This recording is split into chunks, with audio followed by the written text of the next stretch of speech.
Hi guys, Summoner's War here, and today I will explain the new ranking system in League of Legends, covering the basics, placement, progression and matchmaking. The new ranking system is built up out of tiers. We've got the 5 tiers we already know: Bronze, Silver, Gold, Platinum and Diamond. But we also have a new tier called Challenger. Each tier holds a series of leagues. A league is a ladder of up to 250 players or teams of the same tier. So in one tier there can be multiple leagues of 250 players.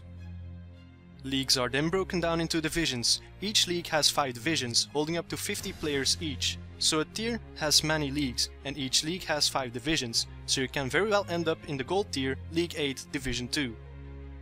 Being placed into this new system is simple. If you played ranked during the preseason, you'll be assigned to a tier and a division based on your current ELO and top ELO. And if you did not play ranked during the preseason, you'll have to play 10 placement matches if you play solo and 5 placement matches if you play in a team. Depending on your performance during those matches, you will then be placed in a tier and division similar to your skill level. However, you can only be placed in the Bronze, Silver and Gold tiers and have to work your way up from there. Progressing after you've been placed in a tier and division is done by playing matches and gathering league points. Each time you win a match you'll gain league points, and when you lose, league points will be subtracted. League points count from 0 to 100 and represents your standing in the current division. So if you have 90 league points, you'll be higher on the ladder than someone who has 60 league points in that same division. When you played enough matches and have gathered 100 league points, you will play a division series. A division series is a best of 3 that will decide if you get promoted to the next division. This happens automatically, meaning you don't have to activate it and you can't play ranked games other than the division series games. However, these 3 matches can be played over a prolonged amount of time, so you don't have to play all 3 in one sitting. You have multiple weeks to complete the series, after which you're no longer eligible to be promoted.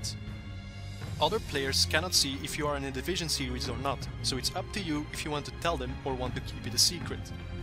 If you're in Division 1 of your tier and gather 100 league points, you will be playing a promotion series. A promotion series is a best of 5 that will decide if you get promoted to the next tier or not. It's the same as a division series, just longer and has a different goal. Losing your division or promotion series, for example you only won 1 out of 3 matches or 2 out of 5 matches, you'll be set back a certain amount of league points, depending on how you did during the series. You'll always end up with more than 60 league points, however.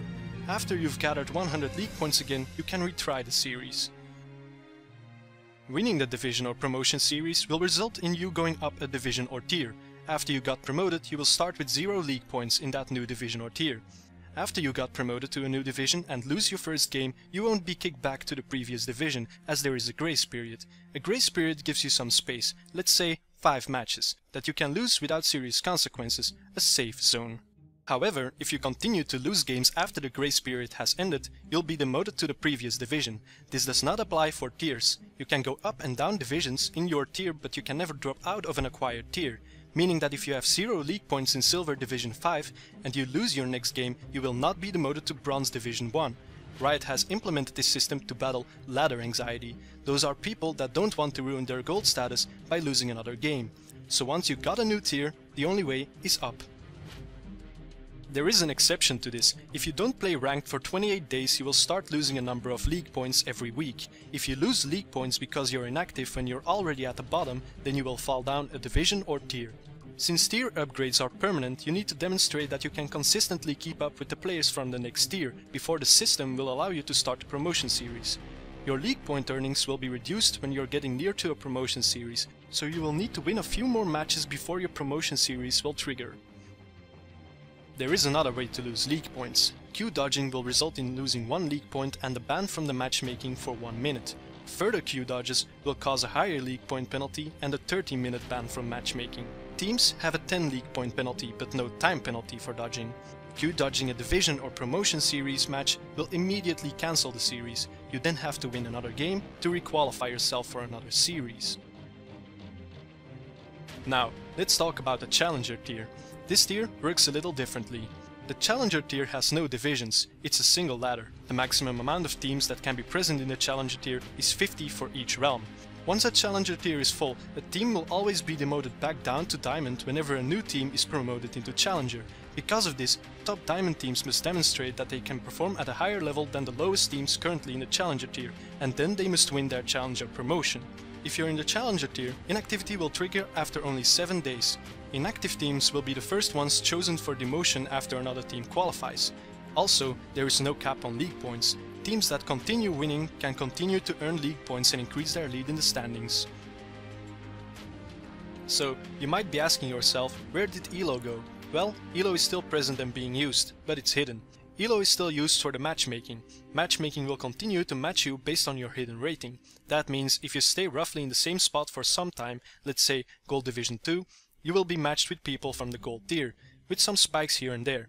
But if you are continually losing matches at the bottom of the Gold tier, you'll start playing against Silver players, even though you're in the Gold League.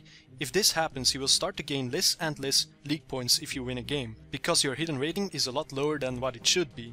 In that same perspective, if your hidden rating starts to outpace your current tier and division, you will start earning more league points and hit your promotion series faster. So, if your strategy is to go all the way down to the bottom of your tier and continue to lose matches on purpose so your hidden rating drops, to then have much easier matches and climb the ladder easily, you'll have a bad time.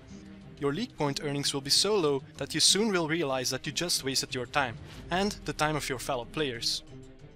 And as a last point, the Season 3 rewards will be based on your current standing in the league system, not your hidden ELO. That means that if you get into the Gold tier at the start of the season and continue to be active but never really climb, you will still get the Gold tier rewards at the end of the season.